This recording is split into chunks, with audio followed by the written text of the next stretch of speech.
Hi, everyone. Welcome to Connecting Women in Insurance with me, your host, Julie. This podcast is about celebrating extraordinary women throughout the insurance industry. If you missed the first episode, please go back and give it a watch or a listen wherever you get your podcasts. Hi, everyone. Here with me today, I have Miss Joelle Ward, the Executive Director of NACA. So, Joelle, tell me about your position and what you do here and what NACA is. So NACA is the National Association of Catastrophe Adjusters. I'm the executive director, so basically I handle the operations end of NACA. I work with a board of directors. They have direct oversight over NACA and our operations, but I kind of handle I handle the day-to-day. So is this all you do, or? It is now, yes. Yes. I joined NACA in April of last year. NACA has been my customer for 7 years, I believe. Since 2009, I was working for a company called Conference Direct, where my clients, I helped them source hotels for their conferences, conventions, meetings, and NACA has been a client since 2017. So I got to know NACA pretty well, the people, the exhibitors, the attendees, the board, and we started talking, and they said, maybe this might be a good fit. And so after a year of nagging me about it, I said yes. So, that's awesome. Yeah. Did you ever see yourself involved with the insurance industry when you were starting out? Not with the insurance industry, with the association industry. I spent 17 years working for what we call small staff associations with usually 5 or fewer people. So I come to the insurance industry kind of through the side door, right, as an association professional, helping NACA run the operations from an association standpoint versus the adjuster or insurance viewpoint. Right. But you're very well known in the insurance industry because you bring so many people Correct. throughout the insurance industry together. Yes. What are some of the things you really like now that you've kind of been in and seen the insurance industry a little bit? What are some of the things you like about it that you would maybe encourage someone to get involved in if they decided to take a career turn into it? Into the insurance industry. What I think I liked, because when I worked for Conference Direct, I had many clients, and I think what I picked up on early on with NACA is how genuine this industry is, the people in this industry, how there's no BS about them. They just tell it like it is. These Absolutely. people care so much about what they do.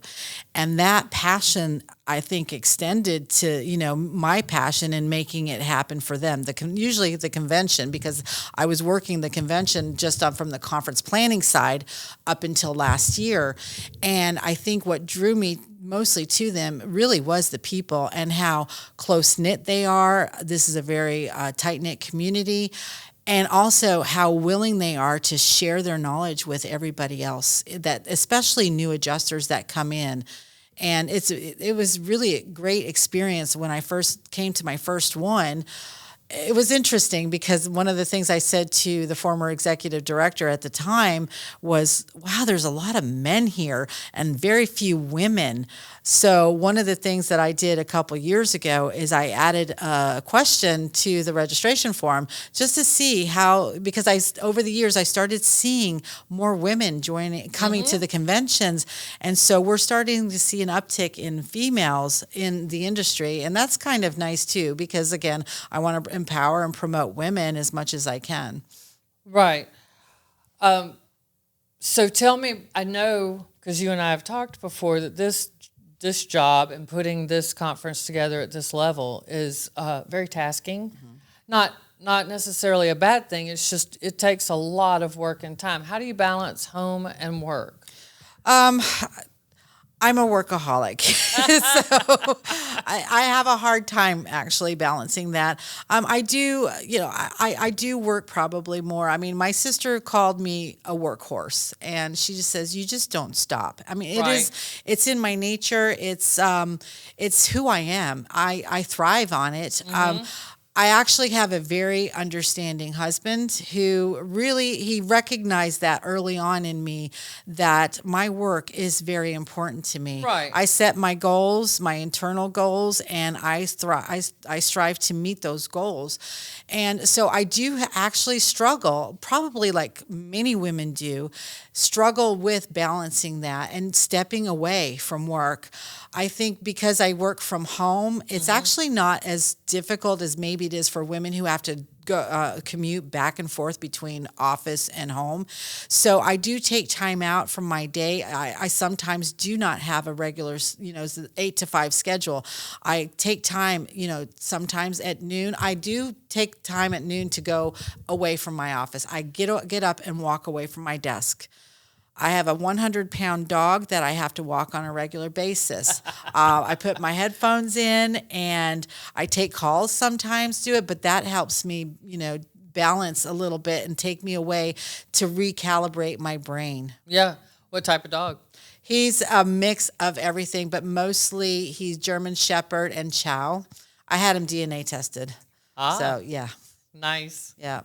That's an interesting mix. Yes. I've not ever seen that before. Yeah, he's a handful.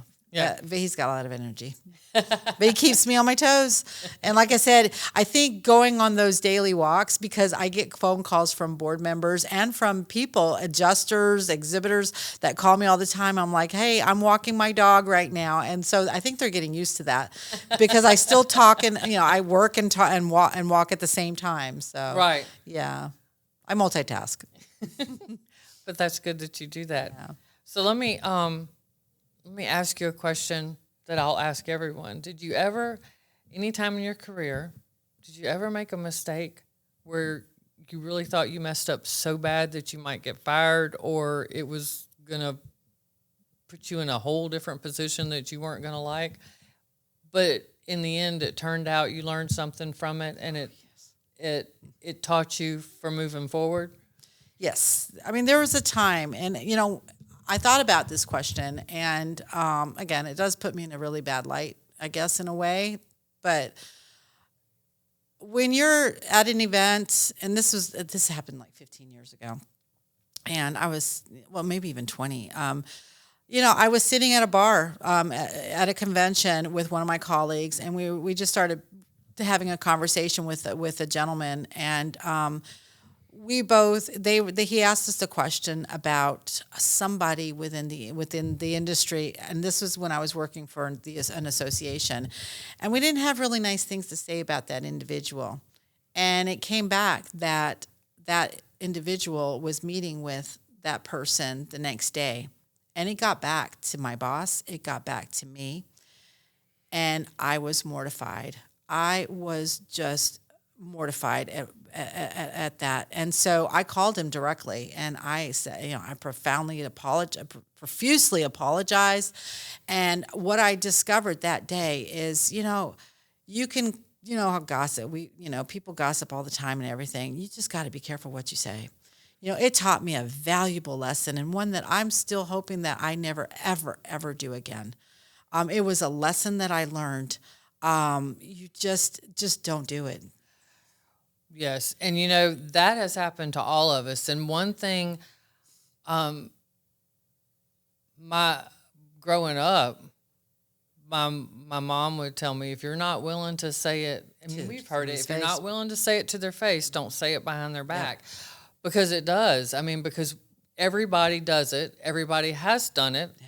I've done it when I was younger. Yeah. And, man, when it catches you, your stomach sinks. Oh. You feel horrible because, in truth, for the most part, if you really step back and look at that person and understand their position, you probably wouldn't say that, or you probably don't even think that, really. Right. So that is a hard lesson to learn. Yeah. But apparently you learned well from it. And then the reason why I bring it up now, because it is a very embarrassing thing to bring up, is because we've all been in situations like that. But I do believe that it did. I got through it. I took the steps to make amends, both to the individual and that I spoke poorly about, and to my boss, and to the individual I actually had a conversation with at the bar, and I said, I'm sorry for doing that. So I did. I learned that lesson, and I remember that moment. I remember what I had in front of me for a drink, and I wish I could have blamed alcohol, but that was not the case because I don't drink a whole lot. So. But it does. The moments like that stick in your brain forever. They're defining moments. So I bring it up because, again, it is a moment I am so not proud of. But I don't, and again, I think about that and I bring that up when I'm in a situation. If somebody says, "Oh, what about so and so?" I'm like, "Oh, no, I'm not going there." Right. And again, because I got burned, I burned myself, and I took ownership of that, and I think that's something that I learned maybe from that moment. You have to take ownership, but also when if you, like your grandmother said, I think it helped me also to be more open and share my thoughts with people. And I calibrate my thoughts a little bit more before I open my mouth. However, it helped me speak more openly with people and share my opinions, not be too afraid to share my opinions, but do it in a way that is a little bit more professional and not as harsh. Right. So I think I learned quite a few things from that. And like I said, it's seared in my brain to this day. And I hope I don't do it again. I mean, I hope. You probably won't after that experience. Yeah. Okay, so my next question for you. Who was or is the most influential person in your life, either personally or professionally or both? And why? I think I've got it. I have two people that come to mind, one professional and one personal. My personal, of course, is going to be my sister. And she is the person I might go to. I can tell her anything. Here's what happened to me today, Corrine. How would you handle that? She's 3 years younger than I am. We're close. And we're great friends, but I value her input and her opinions because she brings a different perspective. And I bring all kinds of things to her, personal and professional. Right. Professionally, I have a colleague of mine that I've known since 2009, Laura Lee, and she's been my go-to. If I've ever had problems with a hotel, with negotiating a contract for a client, she's my go-to. I go to her for everything. Even to this day, I still do. I tell her about the situation. So I look at her as my kind of like a mentor. We're the same exact age. I think we're 1 month apart, but she's been invaluable to me. I just know that I'm going to get some good feedback from her. Yeah. So it's very important that I stay connected with her on a regular basis. Oh, it's super important to have people like that in your life. Yeah. It means a lot. So I don't remember if I mentioned this or not, but we are in Little Rock, Arkansas on location. So I have my notes written down so I don't forget them. So what advice would you give to women listening who want to move forward in their career? And it doesn't matter what career it is, but like if they're kind of stuck wherever they are, what advice would you give them if they're feeling frustrated and wanting to move forward? Or that feeling. You know what I'm talking about. It's that something just feels like you got to move, but you don't know which way. The thing I learned early on, and I've always done this, is never wait for the opportunity to come to you. Seek out the opportunity. I started out my career in association management as a secretary. I was an executive secretary. Nice. After 17 years, I made it to as high as Senior Director of Member Services, which was the number 2 position at my last association. And I don't think I've ever been offered a raise or a promotion. I actively asked for it. Never wait to go set your goals and go after it and step up and don't be afraid maybe to be a little bit more vocal. Again, if you do it respectfully, even if it's with people that you're disagreeing with, you've got to show that you know your stuff. On a lighter note, which again may not sound important, but a firm handshake. And that is something I thought about that I wanted to bring up. I shake hands with people all the time. We all do. And I can't tell you how many females whose hands I've shaken. It's like a limp dish rag. Oh, yeah, no. And a firm handshake to me just sends a signal. I'm serious. I'm a go-getter, and I'm serious about whoever I'm speaking with. But at that, practicing that handshake, especially if you're timid or on the quieter side, that having that and practicing that and being able to do that will elevate your self-worth, will make you feel a little bit more self-important. And that's important, I think. It's huge. And you always look them in the eye when you do it. Always. You never look at your hands. I learned that. I've never done always. that. I realized I always look people in the eye when I shake their hand. But when my daughter was taking acting and modeling lessons and all, that's one thing they said. When you go in for an interview or whatever, don't look at your hands to make sure they connect. They're going to naturally connect. Look them in the eye. Yeah, look them in the eye. Look them in the Lean eye. forward. Shake that hand. Again, not hard, because No. I've shaken men's hands before, and they've practically broken my hand before. And I just want to give them that advice. You got to tone it down a little bit, guy, because you just broke my hand. But on the flip side, women will sometimes just, hey, like that. And that to me, just, again, I get an image of the individual, and usually it's not the nicest image. Right. And it kind of, to me, it devalues you a little bit in the eyes of the person whose hands you're shaking. Right. So it's a confidence thing. It is a huge confidence thing. And you're right, looking them in the eye. I always look people in the eyes when I speak. So going back to you were never offered, because I would like for you to maybe give an example of how you went in and asked for, or advice on how to ask for a raise or a promotion because that's kind of a hard thing. Some people are like, well, I know I've got what it takes and I can do it, but how do I say it where I'm not coming off aggressive or rude, or what do I start with? Do I go in? Well, so with my first job, when I was the executive assistant, I think after about 6 to 8 months, I had a good boss. He was, he was good.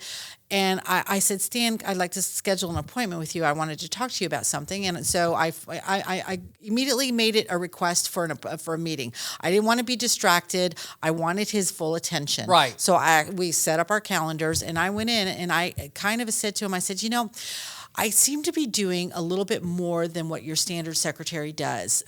And again, I was, did I say executive secretary? Yes.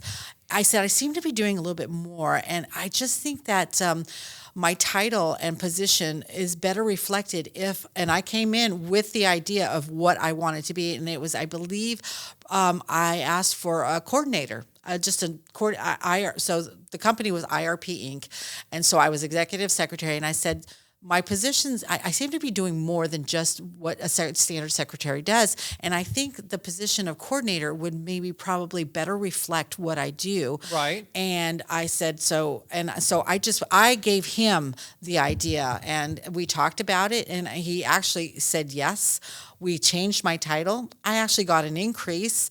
I didn't ask for the increase at the time. It just kind of came with it because I presented him with that option right then and there. I gave him some bullet points about why I thought I would be able to do that, and I did that I think a couple of times because I went from I took maybe 3 or 4 different positions to get to that senior director position at that time before I left the association world to go to Conference Direct.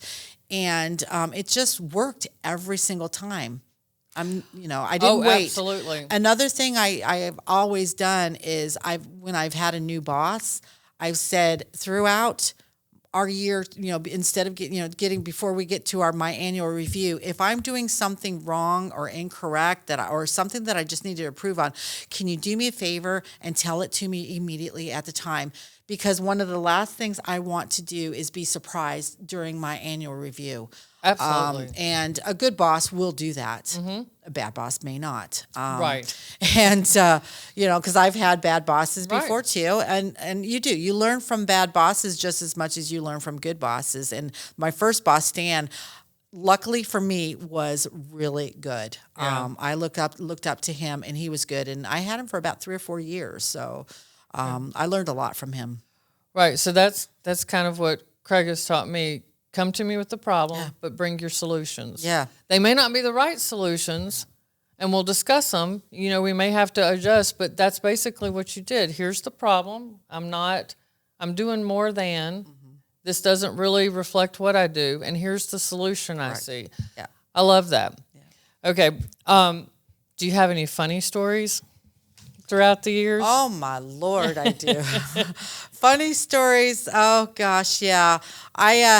Here's a funny story. And again, this isn't insurance related. It's conference related. But That's with my fine. association, I plan the conferences and the meetings. And we had a board meeting in Toronto. And so in Toronto, they have, in Canada, especially the northeastern part of Canada, they have a lot of undergrounds and to get from from buildings to buildings. Really? Yeah, they do because it gets so cold in the wintertime. So we were going to go from this hotel to a restaurant over here in this building. Right.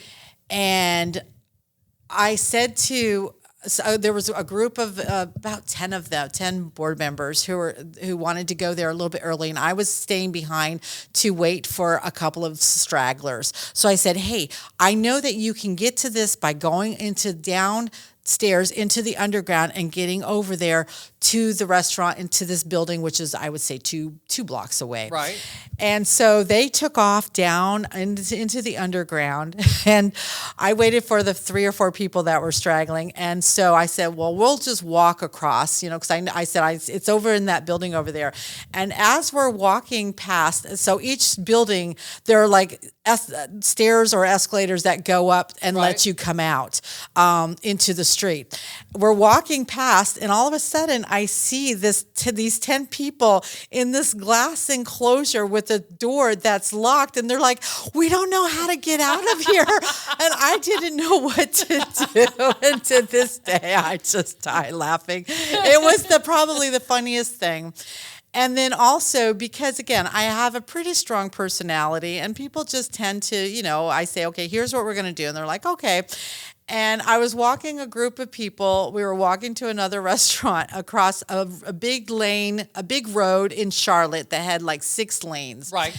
And I said, okay, light's green, let's go. And I started walking ahead, and I turned around and I saw that everybody was kind of walking single file.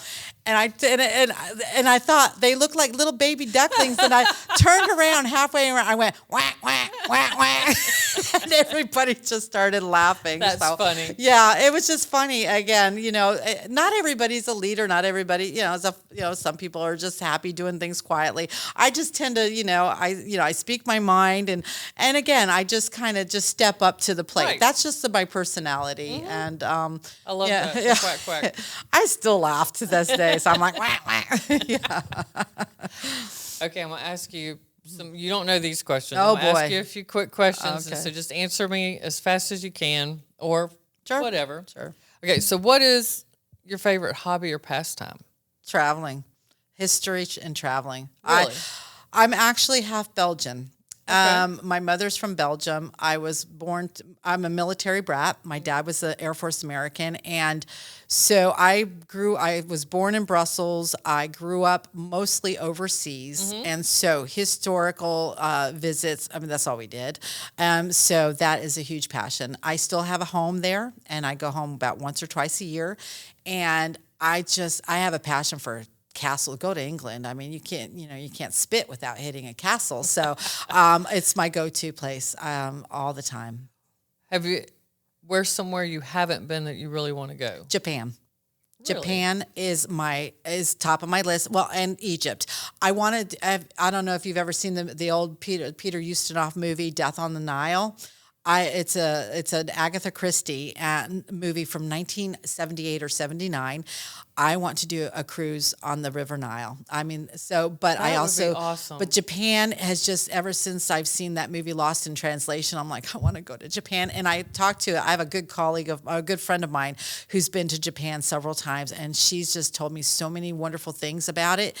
And I was fortunate. One of my clients, their event had a lot of people from Asia, mostly from Japan, and I got to meet some wonderful people. And I'm just dying. People. I'm dying to go to Japan. And my husband wants to go too. He doesn't want to go to Egypt. He's like, I'm not interested in that, but I want to go to Japan. Nice. Definitely. Okay. What is the best compliment you've ever received? You've changed my life. Nice. And that was just actually this week. Nice. Wow. It was, literally, you changed my life.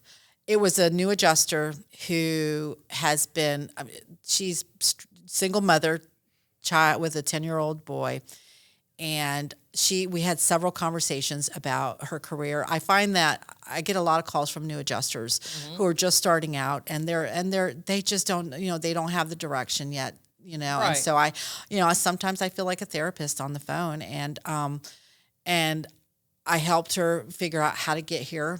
I gave her advice on how to get started and how to, really kind of recognize that being a new adjuster, you're your own business. Yes. And I started out at Conference Direct in the same boat, but just in a different industry. And she just said to me, we met, and she's like, you just changed my life. You just gave me the direction I needed. And I'm so grateful to you for that. And that just blew me away. It really did. That's awesome. Yeah. Okay. If you could have any superpower, but it had to be kind of useless, what would it be? I have one. It's a totally useless superpower. I cannot get lost.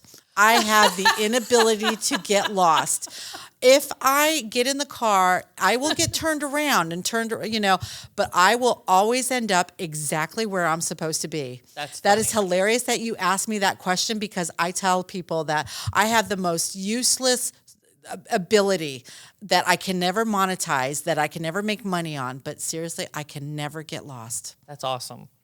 Okay. What is your biggest pet peeve? Post-pandemic, I'm finding a lot with the people the vendors, people that I work with, and again, I work with people at hotels all the time. I'm seeing a real big disconnect right now in the younger generation. And I have to adapt to them just as much as I believe they need to adapt to us as well, right. The older generation. And I'm seeing some troubling things, and I find that I'm becoming more and more impatient. I'm not on TikTok. I'm barely on Twitter, or I'm sorry, X. And texting, I'm hit or miss. So I find that my pet peeve is that I'm too impatient these days with people who, don't want to connect one-on-one on the phone. That's just been a pet peeve of mine, and I have to deal with it. I have to, I have to adapt myself to it, and it's a struggle. It can be. Yeah. Okay. If given a chance, what job would you want to try? Any job in the world? Any job in the world. Oh my gosh. Oh, I would love to be a food taster, food editor or something, going to restaurants and trying out different food. Oh, yeah. Yeah. I could go for that. I would love that. That would be awesome. All right. What job would you never want to do? Retail. Customer front, customer oriented retail. What these people have to put up with, especially for some, aggravated customers, I couldn't do it. I can't do it. Mm-mm. Okay, and what's your favorite TV show? Seinfeld, The Office, absolutely fabulous. Murphy's loving that. Oh, so my husband and I are both Seinfeld freaks, and so is my ex-husband. And my ex-husband and I used to call each other sometimes and just leave quotes, Seinfeld quotes. So yesterday we were in the back office over here, and I had to go get something out of my wallet, and I'm leaning down and I'm opening my purse. I'm like, my wallet's gone. My wallet's gone. That's from George's dad lost his wallet at the doctor's office. So yeah. Okay, well, we're on the last question. What direction do you think the next leg of your journey will take you on? So when I accepted the position at NACA, I jokingly told Doug Hubby, who's the current president of NACA, I said, I'm going to give you 7 years because then I'm retiring, but I'm going to give you the best damn 7 years NACA's ever seen. And honestly, that is my ultimate goal. I'm hopefully going to leave NACA in a much better place than when I came.